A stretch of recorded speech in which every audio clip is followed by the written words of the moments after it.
आप उनके बुमराह की बात कर लें, ओनली ऐसा एक वन प्लेयर है पूरी दुनिया के अंदर जो कि 6 के 6 यॉर्कर्स करवा सकता है, जो कि भाई कि आपको पता है कि इंडिया वाले अपने आप में हमेशा इंप्रूवमेंट करते हैं। बिल्कुल। और जब ये वक्त आएगा सब दुनिया देखेगी इंडिया की इंप्रूवमेंट और वो बेहतर से बेहतर ही होगी, ठीक है। हमेशा की तरह। हमें बस अच्छी बॉलिंग थी, लेकिन मैं कहता हूँ कि ये जो अभी करंट बैठे हो ना, आपका चेयरमैन, आपका सिलेक्टर, आपके कोचेस, उन्होंने तबाह किया आपकी बॉलिंग। शाहीन अफरीदी को आपने अब वो एरा आ चुका है इंडिया के पास, वो बॉलर्स हैं जो कि T20 वर्ल्ड कप के अंदर 30 पे 30 नहीं बनने देते, तो एक अनबिलीवेबल मैच को जो है वो विनिंग सिचुएशन में लेके आ सकते हैं। तो इंडिया के पास ये पावर है। आप जी बहुत ज़्यादा इंप्रूवमेंट की ज़रूरत है। एक टाइम था कि हम लोग का बिलीव ही हमारी बॉलिंग पर होता था, बिल्कुल। अब बैटिंग से बिलीव अब हटा बॉलिंग पर बिलीव चला गया।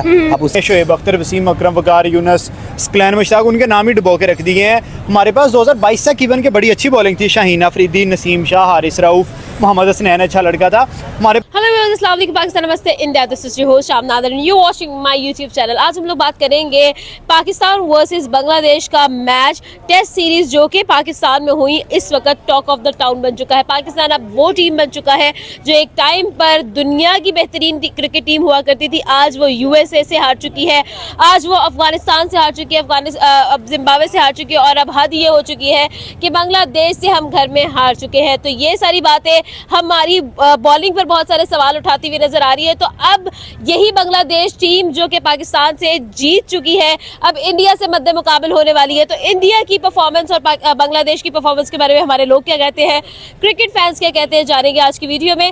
आपका क्या ओपिनियन है, कमेंट बॉक्स में जरूर बताइए। बांग्लादेश की औकात ही कोई नहीं थी पाकिस्तान के सामने। पाकिस्तान भी एक टाइम में जो है वो रूल कर रहा था क्रिकेट के अंदर, नो डाउट। अब पाकिस्तान के ऊपर जो बहुत बुरा टाइम आ चुका है। तो बांग्लादेश अगर आप देखें तो पाकिस्तान के अंदर आके पाकिस्तान को हरा के जा रहा है, तो इट्स मीन कि पाकिस्तान की क्रिकेट को दफन हो चुका हुआ है। पाकिस्तान की क्रिकेट जो है वो बांग्लादेश हमारे घर में आके हमें घुस के जो है मार के चलेगी, हमारी क्रिकेट को दफन करके चलेगी। हम शाहीन की बात करें, शाहीन जो है वो कितना घटिया प्लेयर है जो अपने सीनियर प्लेयर्स के साथ बदतमीजी करता फिरता है। बाबर आजम के साथ पहले बदतमीजी की, फिर उसके बाद अपने ईशान के साथ बदतमीजी की, बाबर की उसके साथ है, उसके रिजवान के साथ है। मतलब आपस में ये इनका कचूमड़ बना हुआ है, जैसे सास बहू का जैसे लड़ाई चल रही होती है। वो कैप्टन बन रहा है तो उसको मुसीबत है, वो कर रहा है तो वो उसको मुसीबत है। मतलब कि अजीब कचूमड़ मचा हुआ है हमारी टीम के अंदर। तो बांग्लादेश ने जीती, हमने खुद जो है वो उनको मैच दिया है, हमने खुद मैच जो है हम हारे हैं। अगर ये शाहीन अफरीदी को निकाल दे, बाबर आजम को निकाल दे, मेरे ख्याल में हमारी टीम 90% बेहतर हो सकती है अभी भी। लेकिन हमारे पास कहाँ वो सिलेक्टर्स जिनको समझ आया कि भाई किनको निकालना है किनको नहीं निकालना। वही साइम यू को 20 सीरीज में ओडीआई खिला दिया, टेस्ट सीरीज खिला दिया, नाकाम पे नाकाम। तो भाई मैं इन शॉर्ट ये कहूँगा कि बांग्लादेश जो है वो जीता नहीं है, उसको जितवाया गया है और हमारी क्रिकेट वैसे दफन हो चुकी है। होपफुली अगले 100 साल के अंदर हमारी रिवाइव हो जाए क्रिकेट। आखिरी सवाल करूंगी, मुझे ये बताइएगा कि हमें सकलैन मुश्ताक जैसे लोग कहते हुए नजर आ रहे हैं कि हमें इंडिया से सीखना चाहिए। आपको क्या लगता है कि इंडिया की जो बॉलिंग स्ट्रेटजीज है, बैटिंग स्ट्रेटजीज है, हमें उनको फॉलो करना चाहिए है? क्योंकि अगर हम अभी की क्रिकेट देखें तो India is the champion team, Pakistan इस वक्त वे फॉर फ्रॉम इंडिया है। देखें सिर्फ हमारे पाकिस्तानी एक प्लेयर ने नहीं कहा, पूरी दुनिया के बहुत सारे ऐसे कोचेज ने भी कहा है कि भाई इंडिया से सीखो कि वो किस तरीके से दुनिया के ऊपर अरूज कर रहा है, किस तरीके से वो बॉलिंग में डोमिनेट कर रहा है, किस तरीके से वो बॉलर्स लेके आओ, उसका अपना डोमेस्टिक सिस्टम देखें कितना स्ट्रॉन्ग है। रोहित शर्मा देखें, सूर्य कुमार यादव, सुमन गिल, अब देखें डोमेस्टिक सिस्टम खेल रहे हैं वो, उनको शर्म नहीं है। तो ये बाबर आजम बगैरतों को शर्म आती है डोमेस्टिक सिस्टम खेलते हुए। मोहम्मद आमिर चले, वो एक अच्छा प्लेयर था, उसको भी खेलनी चाहिए थी, उसने भी कहा था मैंने डोमेस्टिक नहीं खेलना। तो हमारे प्लेयर्स और उनके प्लेयर्स में ज़मीन आसमान का फर्क है, उनके अंदर एटीट्यूड नहीं है, वो क्रिकेट के लिए सीरियस है, वो डोमेस्टिक में भी चले जाते हैं अपनी क्रिकेट को ठीक करने के लिए। और यहाँ पे अगर डोमेस्टिक की बात करें तो कहते हैं कि भाई हमें शर्म आती है, हमारी इंसल्ट होती है। अच्छा वकास, मुझे ये बताइएगा कि पाकिस्तान की वर्ल्ड क्लास बॉलिंग तो बांग्लादेश को नहीं रोक सकी। आपको क्या लगता है कि इंडिया का कौन सा एक बॉलर है जो जिसके सामने बांग्लादेश चल नहीं पाएगी? देखिए आपने सिर्फ एक बॉलर का नाम लिया है तो सारे डेंजरस है, लेकिन अगर एक का नाम लेते हैं तो मैं कहता हूँ पूरे इंडिया का सबसे टॉप ऑफ द वर्ल्ड, सबसे डेंजरस, जिससे आगे जो है वो सबकी टांगें कामती हैं, तो वो ओनली जसप्रीत बुमराह है। आप देखें कि भाई वो वाहिद बंदा है जो भाई बंदे की टांग को पकड़ के ना कुत्तों की तरह पड़ जाता है, 6 के 6 यॉर्कर मार देता है। वो एबिलिटी जो है ना उसकी, और देखें 4, 5, 6, 7 कदम से आना और फिर इतने स्पीड से बॉल करना, फिर यॉर्क पे यॉर्क करवाना, फिर जब उसने शॉर्ट पिच करनी है शॉर्ट पिच, इतनी आउटस्टैंडिंग, इतना वेरिएशन उसके बॉल के अंदर, इतनी इन स्विंग, इतनी आउट स्विंग। तो भाई one and only Jasprit Bumrah. Last 2 years के बारे में क्रिकेट की हिस्ट्री की अगर बात की जाए, Asia cup, ODI world cup, T20 world cup, और उसके बाद सबसे लेटेस्ट जो अभी बांग्लादेश वर्सेस पाकिस्तान की टेस्ट सीरीज गुजरी है, इन सब का अगर हम लब्बे लुबाब निकालें तो पाकिस्तानी बॉलिंग के बारे में क्या ख्याल है? पाकिस्तानी बॉलिंग अच्छी है, लेकिन यह है कि टेस्ट मैच के हिसाब से देखा जाए तो हमारे बैट्समैन की कारकर्दगी में वो चीज़ नहीं थी जो होनी चाहिए। ठीक है। बॉलिंग तो बेस्ट है हमारी ऑलवेज। तो आपको क्या लगता है कि जिस तरह के स्कोर्स हमें पड़े हैं बांग्लादेश के थ्रू, बांग्लादेश के बैट्समैन के थ्रू, ये बांग्लादेश ने अपनी इम्प्रूवमेंट की है, ये पाकिस्तान की बॉलिंग जो है वो इस वक्त कम्प्लीटली जो है अपनी जो वकार है, अपनी जो वैल्यू वो खो चुका है? जी डेफिनेटली उनकी इम्प्रूवमेंट ही है। जाहिर है एक टाइम था कि वो बांग्लादेश को कोई पूछने वाला नहीं था, लेकिन अब उन्होंने पाकिस्तान को हराया है। ठीक इसका है। मतलब कि उनमें बहुत ज़्यादा इम्प्रूवमेंट आई है। आपको लगता है कि इम्प्रूवमेंट आई है, लेकिन अगर हम लोग शाहीन शाह अफरीदी की बात करें, उसकी जो पेस है उसके अंदर जो कमी आई है, इवन कि नसीम शाह भी उस तरह की बॉलिंग नहीं कर पा रहे हैं।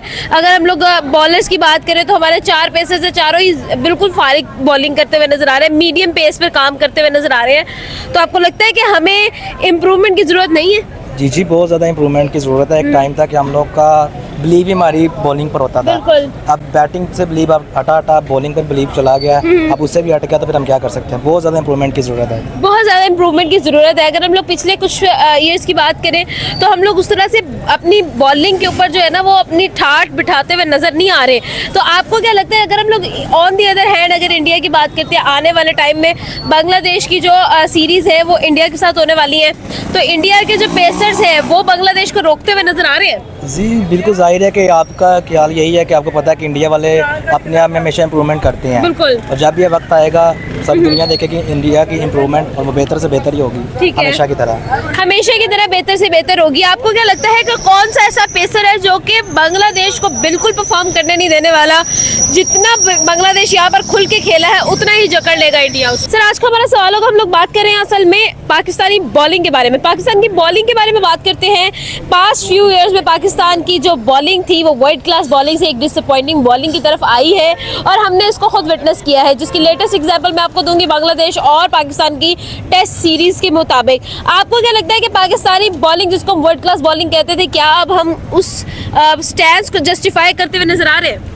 नहीं देखें, वाकई जस्टिफाई नहीं कर रहे। कहाँ हमने शोएब अख्तर, वसीम अकरम, वकार यूनुस, स्कलैन मुश्ताक उनके नाम ही डुबो के रख दिए हैं। हमारे पास 2022 तक इवन के बड़ी अच्छी बॉलिंग थी। शाहीन अफरीदी, नसीम शाह, हारिस रऊफ़, मोहम्मद हसनैन अच्छा लड़का था, हमारे पास अच्छी बॉलिंग थी। लेकिन मैं कहता हूँ कि ये जो अभी करंट बैठे हो ना, आपका चेयरमैन, आपका सेलेक्टर, आपके कोचेस, उन्होंने तबाह किया आपकी बॉलिंग। शाहीन अफरीदी को आपने यूटिलाइज़ नहीं किया, तीनों फॉर्मेट्स में रगड़ा दिया हुआ है। T20 खेल रहा है, T20 खेल रहा है, T10 जाकर लीग खेल रहा है, दुनिया की कोई लीग वो बंदा नहीं छोड़ रहा। नसीम शाह को भी ऐसा ही आपने तमाम दुनिया की लीग्स खेलने भेज दिया है। हारिस रऊफ़ जनाब साहब कभी CPL खेल रहे हैं, कभी जाके अमेरिका वालों की लीग खेल रहे हैं। तो आपने अपने प्लेयर्स का वर्कलोड मैनेज नहीं किया। वर्कलोड मैनेज नहीं किया तो किसी के बाजू में फ्रैक्चर है, किसी के घुटने में फ्रैक्चर है, किसी से पेस नहीं निकल रही। अदर साइड आप इंडिया में जाएं तो जसप्रीत बुमराह IPL के अलावा दुनिया की कोई लीग नहीं खेलता। अगर वो एक टेस्ट मैच खेलेगा, दूसरे में रेस्ट करेगा, तीसरे में दोबारा खेलेगा। उसके बाद आप अर्शदीप सिंह को देख लें, उसको भी वो ऐसे यूटिलाइज करते हैं। दुनिया पैट कमिंस को देख लें, मिचेल स्टार्क को देख लें, दुनिया अपने कीमती असासे जो हैं उनको बचा के चलता है, और हम पाकिस्तानी उसको डिस्ट्रॉय करने में मशहूर हैं। ठीक है। इंडिया टैलेंट को बनाने में और हम टैलेंट को बिगाड़ने में मशहूर हैं, आप ये कह सकते हैं। अच्छा मुझे ये बताइएगा कि यही बांग्लादेश जिसने हमारी बॉलिंग फेस की और हमें बहुत ज़्यादा स्कोर जो है वो खाने को मिला, हमारे बॉलर्स ने बहुत अच्छा जो है एक्सपेंसिव बॉलिंग हमें करके दिखाई है, अगर यही बांग्लादेश जो है वो जब इंडिया के साथ टेस्ट सीरीज खेलेगी तो आपको क्या लगता है कि अगेन बैटर जो उनकी बैटिंग लाइन है वो इसी तरह परफॉर्म करेगी जिस तरह उन्होंने पाकिस्तानी बॉलिंग के थ्रू परफॉर्म किया, या फिर इंडिया की बॉलिंग जो है वो ये सख्त रखती है कि वो बांग्लादेश के बॉलर्स को बैट्समैन को रोक सकती है? देखिए मैं नहीं समझता कि बांग्लादेश इवन इंडिया में जाके कुछ उनका कोई एक आधा प्लेयर 100 भी लगा सकेगा। क्यों? इंडिया स्पिनिंग ट्रैक्स बनाता है, हर कंट्री की अपनी चॉइस है भाई। वो फास्ट ट्रैक्स बनाए, जैसे आप ऑस्ट्रेलिया में जाएंगे तो हाई बाउंस विकेट्स होंगी, आप इंग्लैंड में जाएंगे तो स्किटिंग विकेट्स आपको मिलेगी, बॉल स्किट करेगा। तो इंडिया की मर्जी, वो स्पिनिंग ट्रैक बनाए जो मर्जी बनाए। इंडिया स्पिन ट्रैक बनाएगा, यशवंत जडेजा और कुलदीप यादव, ये 3 ऐसे बॉलर्स हैं जो दुनिया के किसी भी प्लेयर को नचवा सकते हैं। आपने देखा होगा कुलदीप यादव ने बाबर को 3-4 दफा आउट किया हुआ है। ठीक है। तो मुझे नहीं लगता कि बांग्लादेश 250-300 प्लस रन के पूरी की पूरी साइड मिलकर 250-300 प्लस रन करेगी। यहाँ पाकिस्तान ने 448 रन किए और बांग्लादेश ने 558 पता नहीं कितने रन करके पाकिस्तान को 30 रन का टारगेट 10 विकेट से जीत लिया। ठीक है। तो उन्होंने पाकिस्तान को ना सिर्फ हराया है, उन्होंने पाकिस्तान के मुंह पे एक अच्छा तमाचा मारा है कि यार आप लोग, हम 1971 में बने हैं, आप 1947 में बने हो और हमारी क्रिकेट आपसे ऊपर चली गई है। और इंडिया का बांग्लादेश से मुकाबला नहीं है, इंडिया का इवन अभी वर्ल्ड से मुकाबला नहीं है। हाँ, इंडिया का मुकाबला करवाना है तो ऑस्ट्रेलिया को लेके आओ। ऑस्ट्रेलिया और इंडिया का जब आपस में बेचा पड़ता है तो लगता है कि यार 2 विनर टीम्स आपस में खेल रही हैं। इंडिया तो यार वो टीम है जिसने आपको 120 नहीं बनाने दिया था। अच्छा, आखिरी सवाल मैं आपसे करूंगी, मुझे ये बताइएगा कि जिस तरह की बॉलिंग जो है वो इंडिया ने अब कंज्यूम कर ली है, इंडिया जो है वो अपनी जो है वो प्लेइंग 11 के अंदर ले आया है, उतार लाया है, आपको नहीं लगता कि पाकिस्तान को भी जो है वो इस इक्विलिब्रियम के साथ चलना चाहिए, बॉलिंग में इस तरह का जो है वो एक स्टैंड होना चाहिए? देखें, अगर आपने बॉलिंग अपनी बेहतर करनी है, सबसे पहले शाहीन अफरीदी को ग्राउंड में बिठा के और उसके 5 लित्तर मारें, ठीक है, और उसको कहें जाओ डोमेस्टिक खेलो, डोमेस्टिक खेल के अपनी इंजरी को ठीक करो, इंजरी को ठीक करने के बाद शाहिद अफरीदी वाली सियासत से निकलो और उसके बाद क्रिकेट खेलो, तब जाके हमारी बॉलिंग ठीक हो सकती है। नसीम शाह की फिटनेस ख़राब है, नसीम शाह का पेट निकला हुआ सबको नज़र आ रहा है। हारिस रऊफ़ को वर्ल्ड कप में यूएसए वालों ने लास्ट ओवर में 16 रन मार दिए, हारिस रऊफ़ की पहले वाली फिटनेस नहीं रही। जब ये बंदे जब तक खेलते हैं उसके बाद इनकी शादी होती है, शादी के बाद ये फ्लॉप हो जाते हैं। डोंट नो रीज़न क्या है, इन लोगों का बाद में अपना खाना मैनेज नहीं करते, ऑयली चीज़ें खा रहे हैं, या इन लोगों के हनीमून पीरियड्स ख़त्म नहीं हो रहे। भाई आप इंटरनेशनल लेवल पे पाकिस्तान को प्रेजेंट कर रहे हो, आपको चाहिए कि जैसी अरशद नदीम यार एक सिंगल हैंडेड बंदा उठ के विन कर रहा है, आप 11 बंदे मिलकर विन नहीं कर पा रहे। रीज़न क्या है? रीज़न ये है कि आप पाकिस्तान के लिए खेल ही नहीं रहे। रीज़न है कि आप अपनी पॉकेट के लिए खेल रहे हो। बाबर को पता है 45 लाख सैलरी जेब में जा रही है, शाहीन को पता है 45 लाख मिल रहा है, तो ठीक है पाकिस्तानी वाम जाए बाढ़ में, हमें पैसे मिल रहे हैं। सिंपल यही है कि इन लोगों की सैलरीज डिडक्ट होनी चाहिए, जो जिस लेवल का परफॉर्म करेगा उस लेवल की सैलरीज मिले, फिर पाकिस्तान बेहतर हो सकता है। Thank you sir.